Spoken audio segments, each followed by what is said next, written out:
And welcome back to A Podcast in Space and Time. I'm Kendal Coffee. And I'm Holden B. Huffman. And today we're discussing Doctor Who Series 3, Episode 3, Gridlock. So Holden, Yo! how do you feel about this episode? I like it. It's not like, I don't know, this is kind of one of those episodes, it's like, it's not my favorite, but I don't hate it. It's good. It's a good episode. I don't really, it's not 100% memorable, though. Yeah, I feel that. It feels like it's a very good idea, and there's a lot of very good moments in it, but it's missing something that I can't quite put my finger on. Right, like you could argue maybe a villain, but you have the Macra, but I don't know. It felt like it needed a bigger threat. Yeah, like maybe like I don't know, like the virus is still out there in the air or something. I don't know. It needed something else. There wasn't like a sense of danger. Yeah, I think that's what it was missing. Like there was the sense of kind of like futility in a way, that they were struggling with throughout the episode of like, you're kind of stuck here and you can't really go anywhere. Right. But that's all there really was until they went down into the fast lane. There wasn't really any kind of like palpable threat. Right. And yeah, I don't know. I put some notes down of what I really felt like the episode really could have been about. I really would have liked to have seen more about the patches. Yeah. I really felt like they should have focused more on the patches. Like I get it.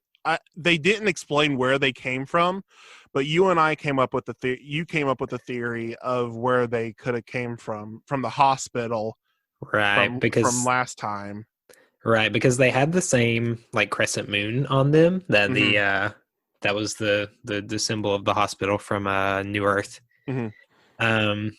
And obviously this takes place at the same place as New York or New Earth. Sorry, it takes place in New York. New York. Yeah. So I think like somehow they must have been distributed from the hospital after everything went down there. Right. And I do feel like there was maybe an interesting story there as well, but yeah.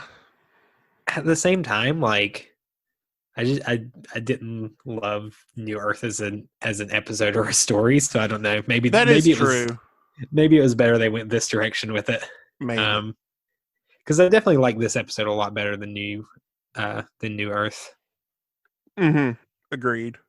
Like I feel like there was a lot more interesting things happening and a lot less just going, what? That's not how that works. What? Yeah, I feel that.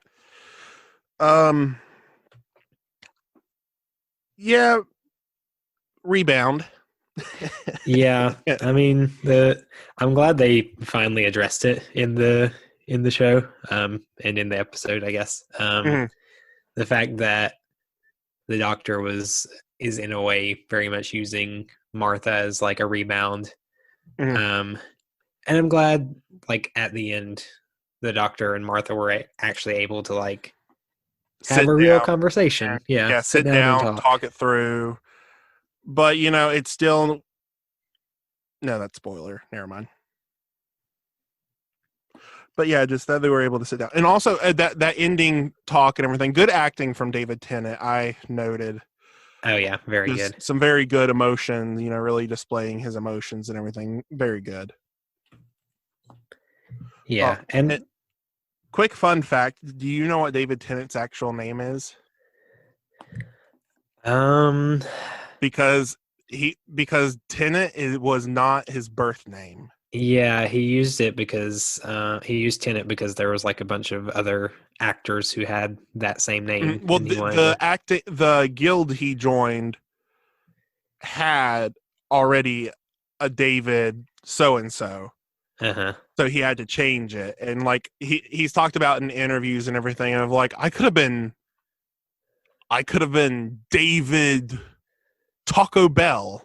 Yeah. Because he was like 17 when he did it. Right. Because he literally just picked the name out of out of a newspaper, like ads and everything. Right. And that's how he came up with David Tennant. So what was his real name? McDonald. Oh, I don't love that. Yeah. Tennant is much better. Yeah. And the thing is, his kids, after he got married and had kids and everything, his kids' legal names were McDonald. Yeah. Because that wasn't his actual legal name, David Tennant. That was just... Right. That's just what he picked. He didn't legally change it. He just changed it for the guild. But after years and years, they finally got the kids' names legally changed to Tennant and everything. Yeah.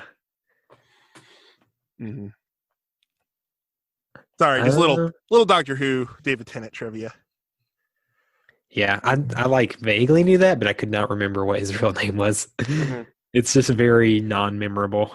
Right. Well, I don't know. We have McDonald's everywhere. Yeah, I don't really like McDonald's, so maybe that's why. Yeah, maybe. Return of the Face of Bo. Yes, and he gave out his important secret message that we do not know what it means. Well, we do. Yeah, we do. We do. Well, the viewers at the time don't know what it means. We'll discuss that in spoilers. But yeah, what could that mean? You are not alone, Doctor. You are not alone. Sorry. I was very much reminded of Spaceballs. I got a bit of a Spaceballs vibe. The cars, because it really looked like Lone Star and Barf's ship. Yeah, they're literally the RV. Literally the RV with the wings, but this was literally just RVs. Yeah.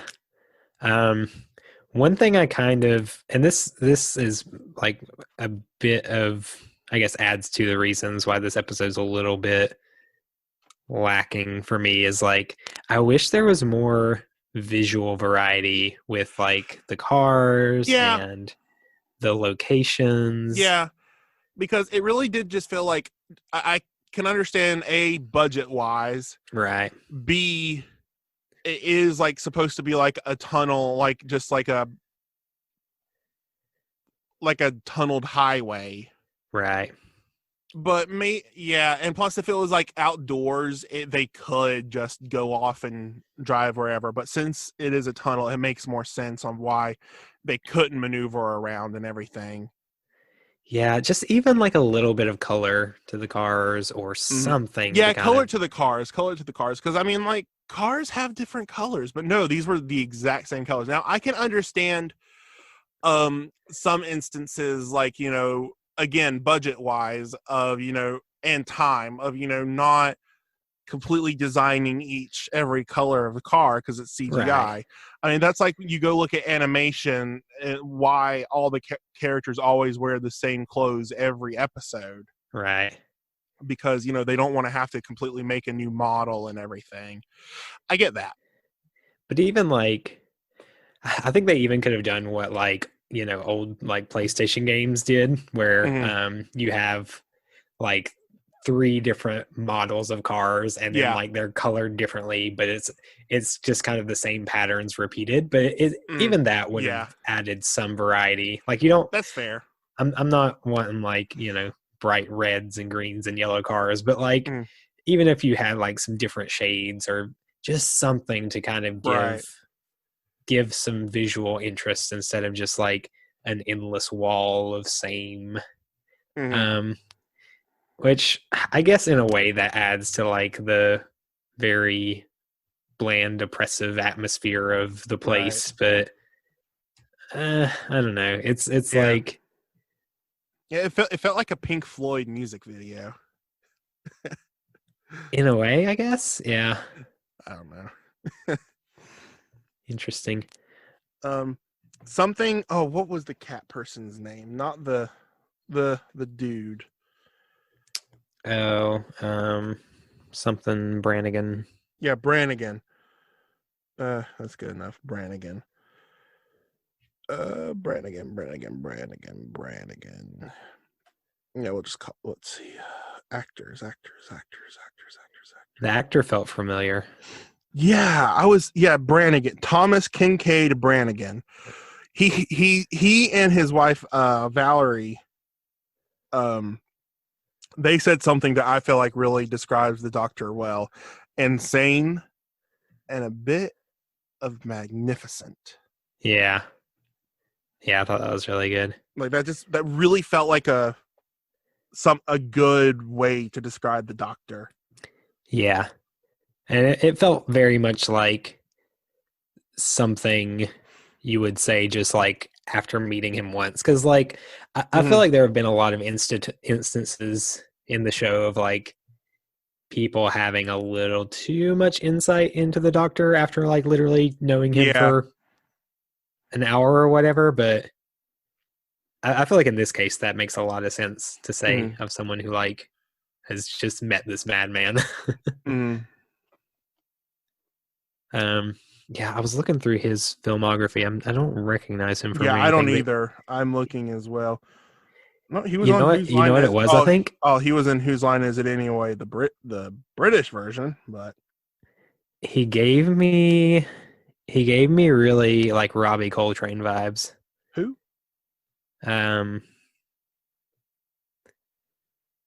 Hagrid. Yeah. I feel Yeah, I got very similar. That's what it was. That's definitely what it was. I should also said that. I shouldn't have said that. Yeah, but he was great. Yeah. There was a lot of really good like side characters in this episode. Yeah, there were some very good side characters. I really enjoyed what were the names? The Cassinis, the Cassini sisters. Yeah, that's what it Wives. Wives. This is like the year 5 billion. Yeah. I'm an old-fashioned cat. Old-fashioned from when, dude? Come on. Well, you gotta remember, this was made in like, let's see, this was 2007. Yeah.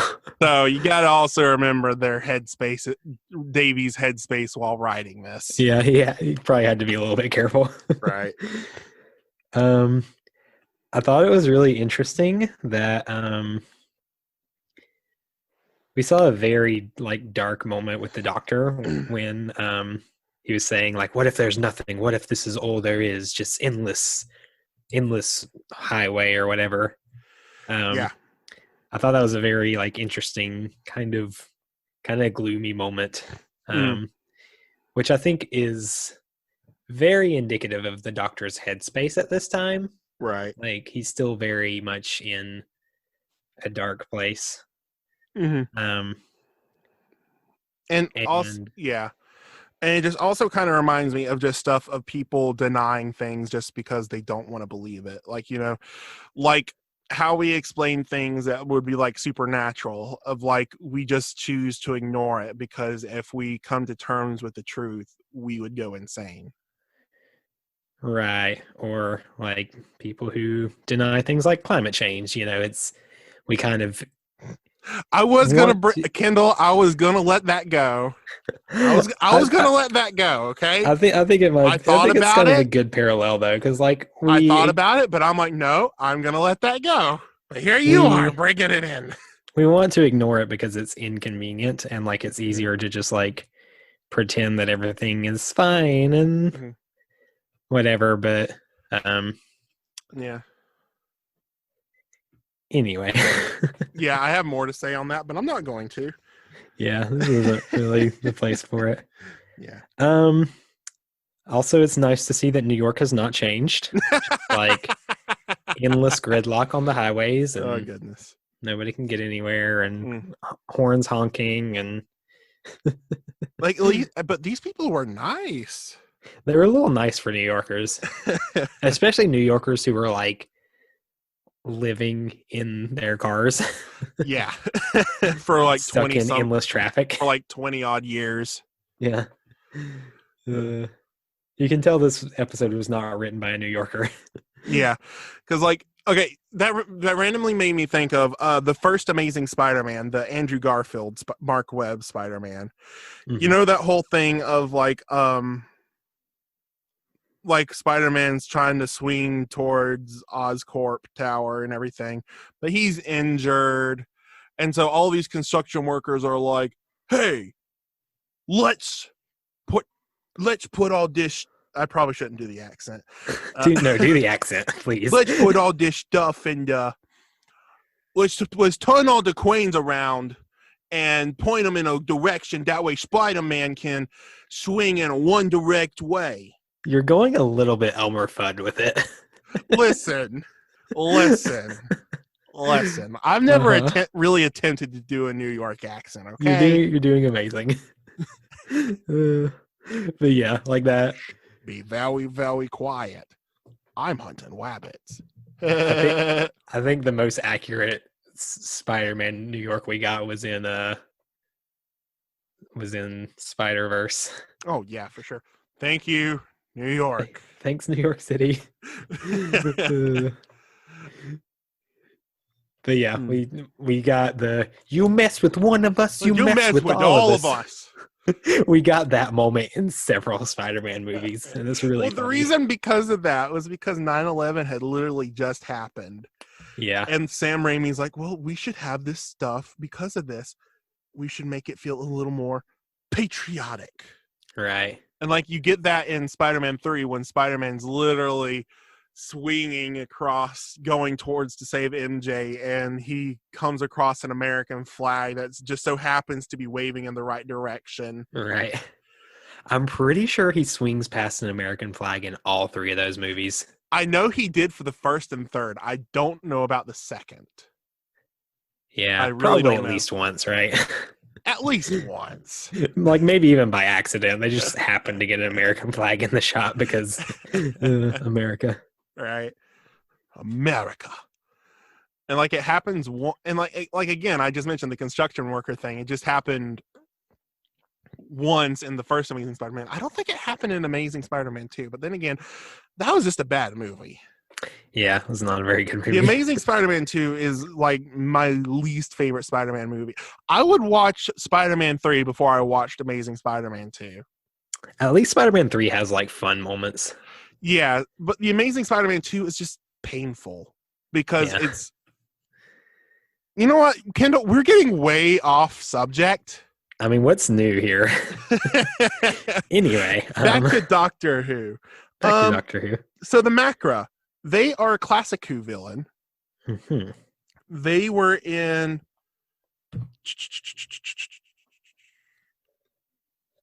it's a completely missing serial, so there's none of it surviving right now.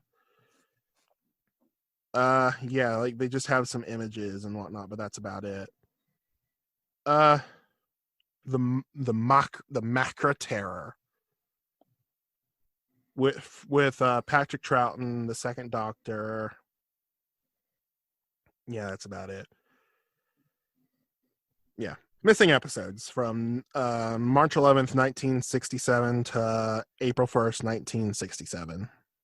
Yeah, it's interesting that like we got an episode of New Who that references a very obscure villain. Yeah. Well, I mean, a lot of villains were considered obscure until New Who brought them back. I guess that's true. Let's see. One thing I thought was really interesting in this episode was I don't remember what it was that said it.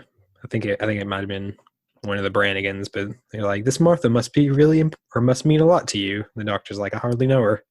It's too busy showing off.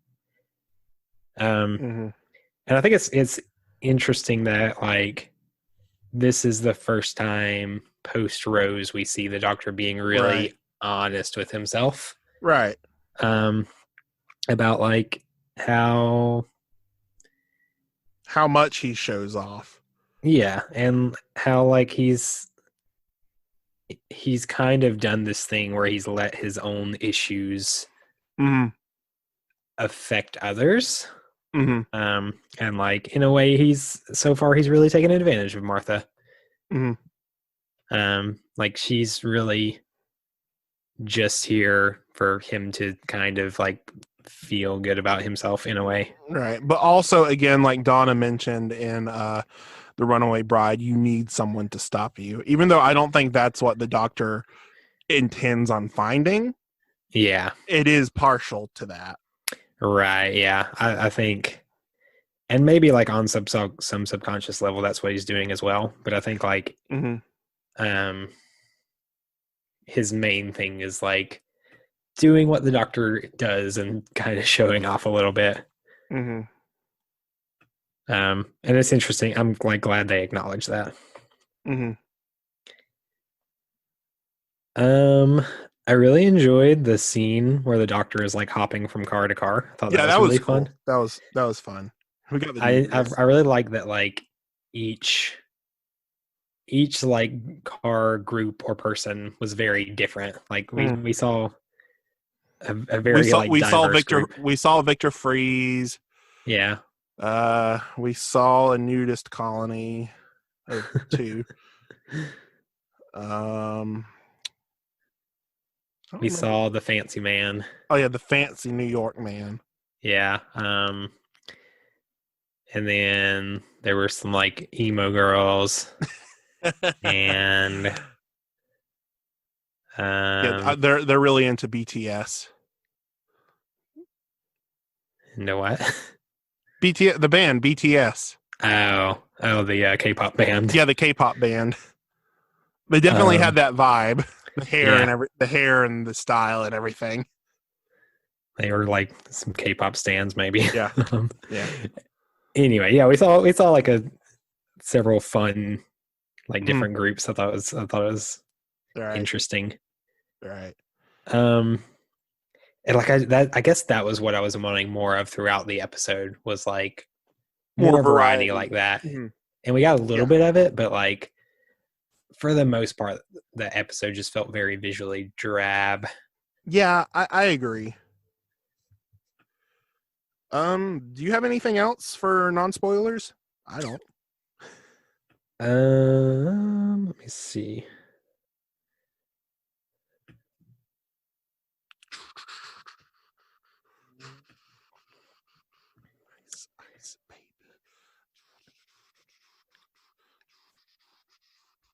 I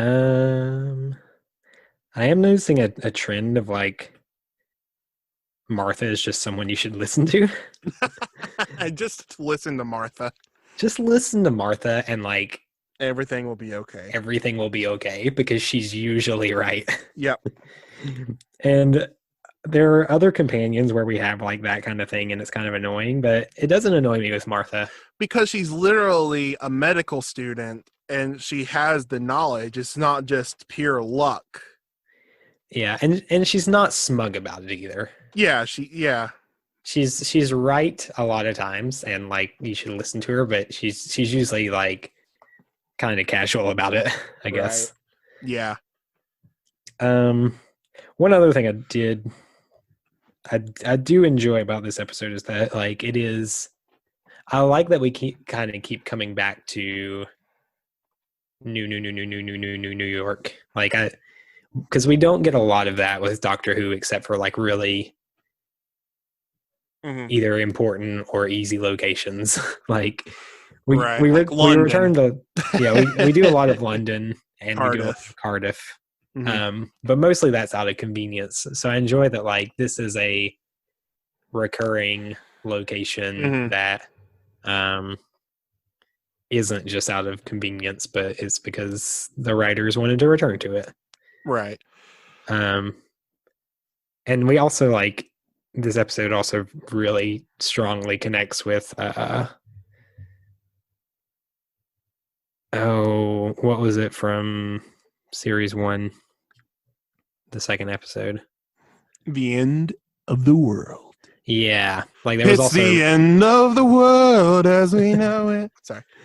there's also a really strong connection to that episode. So like in a way, these three kind of are continuations of each other, I guess. Yeah, indirectly. And in a bit, mainly because the face of Bo. Yeah, right.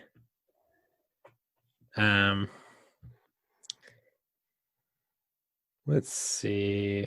I guess that's all I really have for non-spoilers. Spoilers. All right. All righty then. Let's get into some spoilers. Spoiler warning.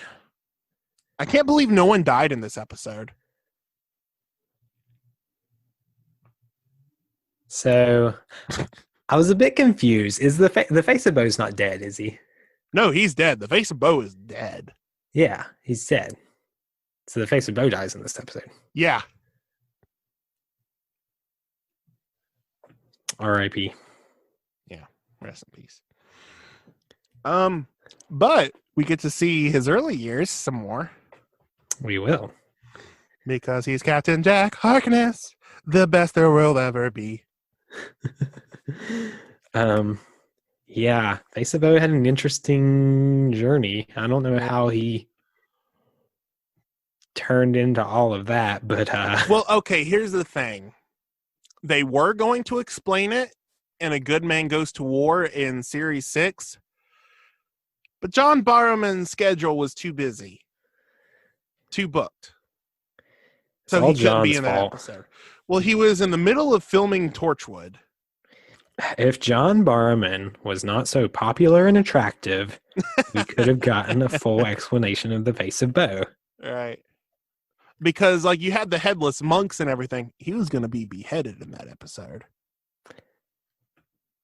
Which would have been strange. Yeah. Well, you see, he would have survived. Yeah. It just would have been a very weird beat for that episode, I feel like. Yeah. Especially with, like, that episode was so... There was so much happening anyway. Yeah.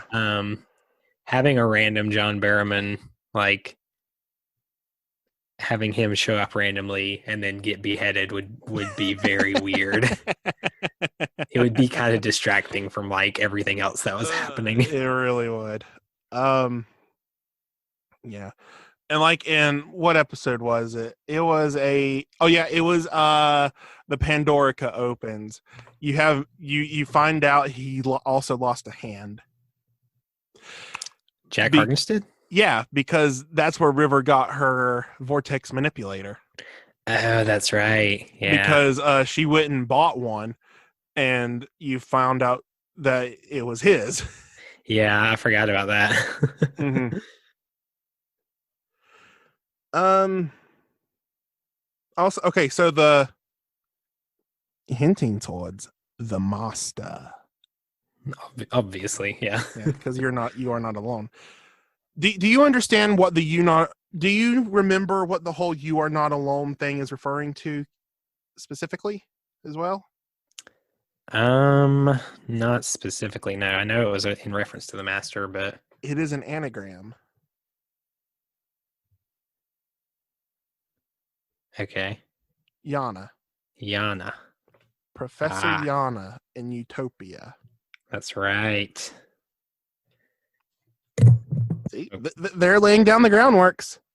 Yeah, got a little hinting nuggets there. It's no J.J. Abrams hinting nuggets. No, because it actually has some payoff in the end. Right.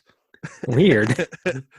Weird. I didn't think things had to be paid off. You know, I thought you could just hint at things and, like, make vague allusions and then, like... Yeah, because apparently Daisy Ridley has said she was originally supposed to be a Kenobi. Which makes a whole lot more sense. Yeah.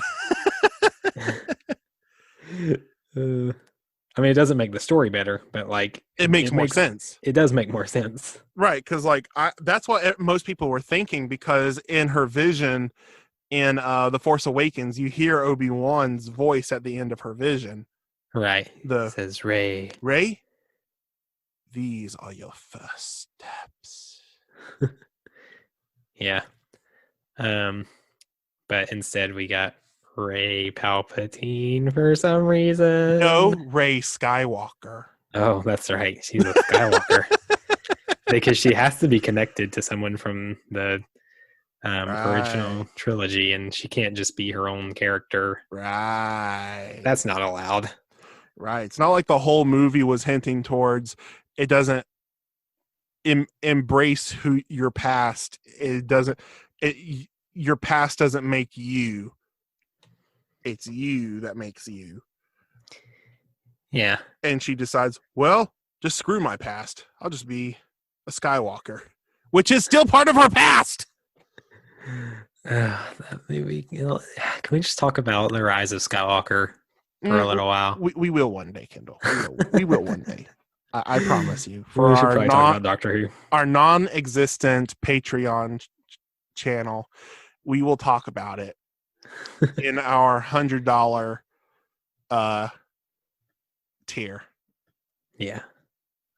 So everyone, go to our non-existent Patreon site and donate to our $100 tier, and you will hear our full review of The Rise of Skywalker. And we will do a dramatic reading of the entire movie. Ooh, I feel like we should do the prequel trilogy. It has some more fun lines. We'll just do all the movies. This is pod racing. We'll just do like a 24-hour marathon of us dramatic reading all the Star Wars movies. Now this is pod racing. Hello there. Hello there. General Kenobi. General Kenobi. You are a bold one. I don't like sand. I am the Senate. I don't like sand. It's hard and coarse. And it gets everywhere. Excuse me while I rub your bare back. We signed big duty this time. Okay, we should stop there. General! Well, that's all the Doctor Who notes I have, but if you want to keep doing Star Wars, we can... You are banished because you're clumsy.